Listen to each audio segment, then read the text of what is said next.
Welcome to the debate. So, before we dive into today's topic, just a quick reminder that you are tuning in to the NFL Nexus channel.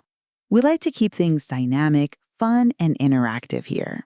Yeah, absolutely. And if you enjoy what we're doing, please subscribe to the channel, like the video, and comment below on what you thought about today's discussion. Right. And if you really want to support us, become a channel member and get exclusive content and perks. Just click the join button below. But anyway, let's get into it. Imagine you are working at a highly competitive firm. You just had your annual performance review. Okay, I'm picturing it. You generated the second highest revenue in the company. Your efficiency metrics were top 3 across the board, and you executed your daily tasks with a precision that just outpaced almost every single one of your peers. Sounds like a great year. Right. So you walk into the boardroom expecting to be named a senior partner, but instead, the executives bypass you and they promote the new hire.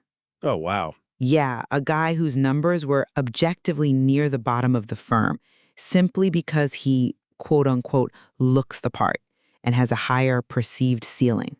Sounds infuriating, right? Well, I mean, it's incredibly frustrating for the person actually producing the numbers. But look at it from the executive's chair, right? They aren't just trying to reward past performance. Sure. They are trying to project future market dominance. They're betting on raw traits that, frankly, simply cannot be taught. And that exact tension brings us to our discussion today, because that exact boardroom scenario just played out in the National Football League. It really did. We are looking at a stark, frankly baffling discrepancy highlighted in the recent ESPN Top 10 quarterback rankings. According to a poll of league executives, coaches, and scouts, Green Bay Packers quarterback Jordan Love was relegated to a mere honorable mention. Yep. Number 11, essentially. Exactly. And this is despite putting up just astronomical numbers last season. So the central question of our discourse today is this: should quarterback evaluation be fundamentally grounded in empirical, objective efficiency metrics? Or, this is your side of things, do the qualitative, holistic assessments of league evaluators focusing on physical ceiling and contextual factors provide a more accurate measure of a player's true tier? Yeah, and I have to side with the evaluators on this one. I really do. Evaluating a true franchise quarterback requires a much broader conceptual framework than just, sorting an efficiency spreadsheet. A spreadsheet that tracks actual on-field play, though. Right, but executives and scouts are entirely justified in relying on ceiling. That physical makeup and raw playmaking ability that, for instance, made Caleb Williams the first overall pick. Furthermore, these evaluators are looking at contextual winning formulas. What does that mean, though, winning formulas? It means a quarterback's statistical profile is heavily influenced by the roster built around him and the offensive scheme. You absolutely have to adjust a player's perceived value based on their environment. Well, I see why you think that, but let me give you a different perspective. I am going to argue that advanced on-field production metrics actually expose a deep flaw and perhaps a massive cognitive bias in current league scouting. A cognitive bias. Yes, because these numbers are not mere abstractions. They are the purest reflection of on-field processing, decision-making, and execution. When you look at the empirical evidence from last season... Okay, let's hear the numbers. Jordan Love finished second in adjusted EPA per play, third in completion percentage over expectation, and 7th in success rate. Right, those are great stats. They objectively dwarf the production of the quarterbacks ranked above him by these very scouts, specifically guys like Caleb Williams, Jared Goff, and Justin Herbert. Ranking Love below them reveals this bizarre cognitive dissonance in how the league evaluates its most important position. Well, it only looks like cognitive dissonance if you believe the spreadsheet is the actual territory, rather than just a map of one specific season, right? I mean, it's a pretty accurate map. But I come at it from a different way. Let's look at that cluster of quarterbacks hovering near the 10th spot in these rankings. You have Caleb Williams, Sam Darnold, Jordan Love, and Jaden Daniels. Okay. When a general manager is forced to rank these players, tiebreakers naturally go to players with superior physical traits and a higher ultimate ceiling. Think about why Caleb Williams was the first overall pick. Because of his college tape? Exactly. He possesses a rare physical makeup. He has that out-of-structure playmaking ability. When you watch his college tape, he's throwing off his back foot, evading 3 pass rushers, and launching a 50-yard bomb perfectly in stride. Sure, he makes flashy plays. But evaluators aren't just asking who had the most efficient scheme last year. They are asking who has the raw physical tools to take over a game when the scheme completely breaks down. That is the ceiling argument. But that ceiling argument completely collapses under the weight of actual realized production. Does it, though? Yes, we are not talking about a marginal difference in statistics here. We are talking about a chasm. Let's actually unpack the numbers I mentioned earlier, starting with EPA, or expected points added. Right? The analytics favorite. For those who aren't living in the spreadsheets, EPA basically measures how many actual points a player is adding to the scoreboard based on down, distance, and field position, compared to an average player. Jordan Love was second in the entire league. And Williams? Caleb Williams, in his rookie metrics, was 20th. Right, but rookie metrics are notoriously volatile. You can't just volatile is one word for it. Let's look at CPOE, completion percentage over expectation. Okay. It looks at the difficulty of a throw, target depth, how close the nearest defender is, the velocity required, and it asks, did the quarterback complete this at a higher rate than the baseline probability says he should? And Love is up there. Jordan Love is third. He is making incredibly difficult throws consistently. Meanwhile, Caleb Williams finished 29th out of 30 qualifying quarterbacks in CPOE. 29th. Wow. Ranking a player 29th in execution over a player who is third based on this mystical ceiling is like picking a volatile startup over a blue-chip stock that is currently outperforming the market. At what point does draft pedigree expire and actual tape take over? That's a really compelling argument.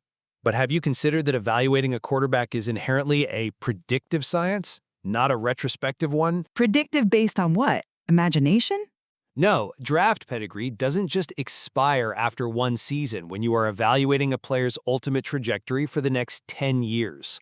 But the executives ranking Caleb Williams over Jordan Love are watching the tape, and they are seeing the foundational tools that historically correlate with elite status over a decade.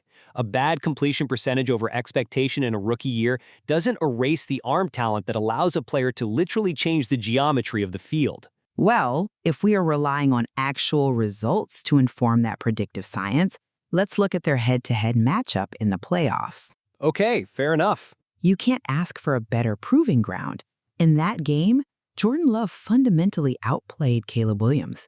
The tape and the metrics aligned beautifully. He played well, sure. He was decisive, he was reading the defense pre-snap, and he was executing. Now, the Bears won that game, but as we know, football's a team sport. Exactly. It's a team sport. The margins in that specific playoff matchup came down to special teams, the kicker in particular hitting the uprights rather than quarterback play. Love executed his offense better than Williams did. If you are a scout watching that game, how do you walk away saying the guy who got outplayed is fundamentally a tier above? I'm sorry, but I just don't buy that we can isolate quarterback execution completely from the ecosystem of the team. Why not? The stats do. Because you mentioned it yourself, football is a team sport. You cannot separate a quarterback from the 11 guys on the field with him, the defense backing him up, and the coordinator calling the plays. And that brings us to the second major factor evaluators are weighing. Which is? The concept of contextual winning and roster construction. Evaluators ranked Jared Goff higher than Jordan Love, and one NFL coordinator explicitly justified Goff's placement by saying, simply, the guy wins. Ugh, I have to stop you there. What? It's true. The guy wins is arguably the most logically bankrupt defense of a quarterback ranking available. It drives me crazy when football analysts use team win-loss records as a quarterback stat. But winning is a byproduct of holistic team building that establishes a stable foundation for a quarterback to operate within. If the coordinator defending Goff claims the guy wins, how do we mathematically or logically reconcile that the Packers actually had a better record than the Lions last season? Well, and beat them twice. The winning argument literally favors Jordan Love over Jared Goff based on last season's results. If you want to use the guy wins metric, Jordan Love actually wins more. right, because evaluators aren't just looking at a single season's win column. They are looking at how the quarterback interacts with the stability of his environment over time. They are looking at the infrastructure. The infrastructure. Let me give you a highly specific example of how front offices build this environment, an ecosystem that heavily inflates a quarterback's perceived efficiency. Think about the Packers' recent contract extension of veteran linebacker Isaiah McDuffie. Wait, hold on. What does an off-ball linebacker's contract have to do with Jordan Love throwing the football? Everything. To the casual observer, a linebacker has nothing to do with Jordan Love's expected points added. But look at the underlying mechanics of the game. Okay, explain it to me. McDuffie played over 500 defensive snaps last season in a 4-3 scheme. For those less familiar, a 4-3 scheme means 4 defensive linemen and 3 linebackers, and in that setup, a guy like McDuffie is heavily relied upon to clean up tackles in the open field. Sure. According to Pro Football Focus, he had a missed tackle rate of just 5.4%. That is elite reliability. Okay, he's a good tackler. I still don't see how that diminishes Love's processing skills. Because the Packers secured him on a massive team-friendly extension, trimming his base salary down to $1.4 million with a $1.5 million signing bonus. Good management? Sure. McDuffie is one of only 25 defensive players in the entire league with 3 consecutive seasons of at least 85 tackles. He provides special teams value. He even wears the green dot when needed. Right, meaning he literally has the speaker in his helmet, getting the calls from the defensive coordinator and aligning the rest of the defense on the field. Exactly. He's the quarterback in the defense. And when a front office can quietly secure a reliable, high-tackle, low-miss-rate defender who runs the defense on a cheap contract, they create a highly stable environment. But how does that affect Love's EPA? A defense that doesn't miss tackles gets off the field on 3rd down. What does that mean for the offense? It gives Jordan Love better starting field position. It gives the offense more total possessions in a game. I see where you're going with this. It allows the play caller to stay on schedule and run the ball, rather than forcing the quarterback to drop back and throw 45 times while trailing by 2 touchdowns. Okay. Jordan Love's eye-popping efficiency numbers are, in part, a reflection of the luxury of playing complementary football supported by reliable guys like Isaiah McDuffie. The executives looking at Goff and Williams are weighing this entire organizational apparatus. They are saying, yes, Love's numbers are great, but look at the incredibly stable, well-constructed ecosystem subsidizing those numbers. Wow, that is a fascinating systemic observation. It really is. Thank you. But it actually proves my exact point about the flaws in qualitative evaluation. Wait, how does that prove your point? Let's follow your logic. If a linebacker making a sure tackle on 3rd down gives a quarterback better field position and an easier script to execute, that proves exactly why qualitative evaluations based on team wins or winning formulas are fundamentally flawed when you are trying to judge the individual cognitive processing of a quarterback.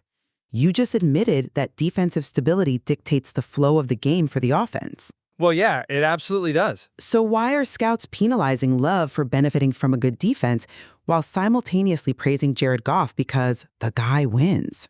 Because Goff... Playoff margins, regular season wins, these things often come down to special teams, kickers or a linebacker like McDuffie making a crucial tackle in the flat. Therefore, the only way to accurately evaluate the quarterback is to isolate his performance using the exact metrics I brought up: adjusted EPA per play and CPOE. I don't know if they totally isolate it, though. Those metrics specifically filter out environmental variables. They don't care where the drive started. They just measure what the quarterback did with the specific down, distance, and opportunity he was given on that exact play. Right, but that assumes the metrics can completely isolate the player from the system. And that brings us to the most persistent skepticism evaluators have regarding Jordan Love: the Matt LaFleur factor. Ah, the coaching argument. Evaluators instinctively and perhaps heavily credit the Packers head coach and his brilliantly designed offensive scheme for Love's bloated numbers. To understand this, you really have to look at the historical context of greatness at the quarterback position in Green Bay. You're talking about the ghost of Aaron Rodgers, the standard he's being measured against. Exactly. To be universally recognized as an elite top-tier quarterback by your peers in this league, you must demonstrate individual traits that transcend the playbook. Think about Aaron Rodgers in his prime. Unbelievable talent, yeah. Tom Brady recently called Rodgers the greatest passer the game has ever seen. Rodgers had this pinpoint surgical accuracy and a signature quick release that was entirely his own. He didn't need a perfectly designed play action to get a guy open. No, he didn't. When he led the Packers to a 15-1 season in 2011, a season so dominant it anchored him as the starting quarterback on a hypothetical all-time 20-0 Packers roster, he wasn't just executing a scheme, he was the system. Okay, but Evaluators look at Jordan Love, and they suspect he is a system product.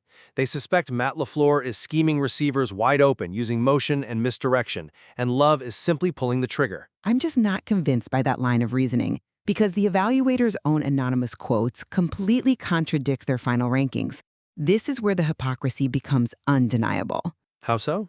In the very same ESPN piece where Love is left out of the top 10, a veteran offensive coach praises Love for his, and I quote, control of the offense, protection, and route adjustments.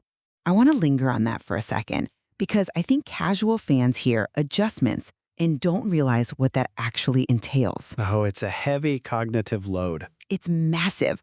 Protection adjustments and route adjustments are entirely individual cognitive processing skills. Let's paint the picture. That is Jordan Love walking up to the line of scrimmage with the play clock ticking down. Right. He isn't just waiting for the snap. He's looking at the defensive front, reading the rotation of the safeties, and identifying the Mike linebacker. He suddenly realizes a corner is creeping down to blitz off the edge. Which happens constantly. In a matter of seconds, he shifts the offensive line's blocking scheme to pick up that extra rusher, and he gives a hand signal to his receiver to break off his deep route and run a quick slant into the space the blitzer just vacated. That is not Matt LaFleur in his headset. Well, LaFleur's microphone cuts off with 15 seconds left on the play clock. That is Jordan Love's brain operating at an elite level. I don't disagree that he has great command at the line of scrimmage. He really does. But the execution of those adjustments still occurs within the safe confines of a brilliantly designed macro system. LaFleur gives him the answers to the test during the week, so when Love sees the blitz, he already knows exactly which lever to pull. But every good quarterback has answers to the test provided by their coach. Not to the degree LaFleur provides them. Look at Jared Goff, who we discussed earlier. He benefits equally, if not more, from a brilliant offensive mind in Detroit's offensive coordinator, Ben Johnson. Ben Johnson is fantastic. Right. His system is famous for protecting the quarterback, utilizing heavy play action, and creating massive throwing windows over the middle of the field. Yet Goff is rewarded with a top 10 ranking, with evaluators crediting him for the Lions' success, while Love's success is paradoxically attributed entirely to Matt LaFleur. It's just a different evaluation of their career body of work. And let's talk about the surrounding roster context you brought up earlier with the defense. Love is producing these elite metrics without the same established veteran offensive weapons that Caleb Williams inherited in Chicago, guys like Keenan Allen and DJ Moore, or that Jared Goff operates with in Detroit, like Amon-Ra St. Brown. That is true. Green Bay's young. Love is doing this with a remarkably young, inexperienced receiving core. The idea that he is just a passenger in LaFleur's system is thoroughly debunked by his 7th place finish in success rate, a metric that tracks down-to-down consistency in keeping the offense on schedule regardless of whether the play was a highlight reel bomb or a crucial 4-yard check down. Look, I really don't think evaluators are calling him a passenger. They're calling him an honorable mention, which implies he is very, very good. Just not top 10. Exactly. But perhaps he lacks the historical, transcendent traits we discussed with Aaron Rodgers. Even if Love is making brilliant protection adjustments at the line of scrimmage, the evaluators are asking the hard questions. Such as? Can he make the off-platform, out-of-structure throws that Caleb Williams made routine in college? Does he have the decade-long track record of Jared Goff navigating different rosters in playoff runs? Evaluating a franchise cornerstone will always require a degree of intellectual humility. I agree with the humility part. We have to acknowledge that raw data, even data as mathematically sophisticated as completion percentage over expectation and expected points added, must be contextualized. It has to be weighed against the offensive system designing the throws, the ultimate physical ceiling of the player, and the surrounding roster construction. Right down to the cap-friendly extensions of players like Isaiah McDuffie that keep the whole operation afloat. Well, I think we've thoroughly mapped the boundaries of this disagreement. Definitely. My position remains firmly that the advanced metrics definitively prove Jordan Love is operating at a top-tier level of efficiency and processing. When you are second in adjusted EPA per play and third in CPOE across an entire NFL season, you are not just executing, you are dominating. Statistically, yes. Placing players who rank 20th and 29th in those respective categories ahead of him exposes a massive blind spot in traditional scouting. It reveals a stubborn bias toward draft pedigree and perceived potential over actual, undeniable on-field production. And I maintain that the consensus of the league's top executives, coaches, and scouts shouldn't be dismissed as mere bias or stubbornness. You don't think it's stubbornness? No, because evaluating a young quarterback requires projecting future growth, not just taking a snapshot of last year's stats. While Love's numbers are unquestionably excellent, placing him outside the top 10 reflects a legitimate holistic assessment. It rightfully factors in the immense advantage of Matt LaFleur's offensive system, the stabilizing effect of Green Bay's defensive roster construction, and the superior physical ceilings of players like Caleb Williams. However, I think we both agree that evaluating a young quarterback does require projecting future growth. And looking at the tape, we can both recognize that Love actually possesses the athletic traits to match his current statistical output. Oh, for sure. Even the very scouts who left him out of the top 10 admitted he has the physical tools to make every throw. Absolutely. The raw talent is undeniably there. He's not just a system manager with a weak arm. And honestly, that makes the discrepancy between his elite numbers and his lower ranking all the more fascinating to dissect. It really does. Looking at the massive gap between empirical data and expert consensus offers a brilliant window into how the sport currently understands its most important position. There's definitely more to dig into there. There is clearly much more to explore in how we quantify true greatness on the gridiron, and whether the old-school eye test will ever fully surrender to the analytics department. So as we close today, think back to our corporate performance review from the beginning of the show. Ah, right. Back to the boardroom? Exactly. If you have the undeniable data proving you are the most efficient producer in the room, but the executives still give the corner office to the guy with the firm handshake and the great potential, is the flaw in the metrics you produced or in the eyes of the people doing the grading? We'll leave it to you to decide.